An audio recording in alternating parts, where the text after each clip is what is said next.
السلام علیکم، آپ دیکھ رہے ہیں کے نیوز ایچ ڈی۔ میں ہوں مریم شیخ۔ خبر شامل کرتے ہیں ساہیوال سے۔ ڈی ایچ کیو ہسپتال ساہیوال میں لاش کی حوالگی کا معاملہ۔ ڈی ایچ کیو ہسپتال ساہیوال انتظامیہ تاجر کی لاش کو ورثا کے حوالے کرنے سے انکار۔ ڈی ایچ کیو ہسپتال ساہیوال میں زیر علاج تاجر ملک ایوب آج رات 10 بجے ہسپتال میں انتقال کر گیا۔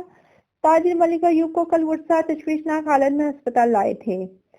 تاجر ملک ایوب کے کورونا ٹیسٹ کے لیے سمپل آر لیبارٹری میں بھجوایا گیا، تاحال متوفی کو کورونا سے موت ڈکلیئر نہیں ہوئی، نہ ہی میڈیکل رپورٹ آئی۔ ہسپتال انتظامیہ نے تاجر ایوب کی لاش کو ورثا کے حوالے کرنے سے انکار کر دیا۔ ابھی تک کورونا کی تشخیص نہیں ہوئی، لہٰذا لاش ہمارے حوالے کی جائے، ورثا کی اپیل۔ ہسپتال انتظامیہ نے میت کو میونسپل کمیٹی ٹیچا وطنی کے حوالے کرنے کا کہا ہے۔ ورثا لاش 4 گھنٹے سے ہسپتال کے وارڈ میں پڑی ہے۔ ورثا کو شدید ذہنی اذیت کا سامنا۔ ڈپٹی کمشنر ساہیوال ذیشان جاوید صورتحال کا نوٹس لیں، ورثا کی اپیل۔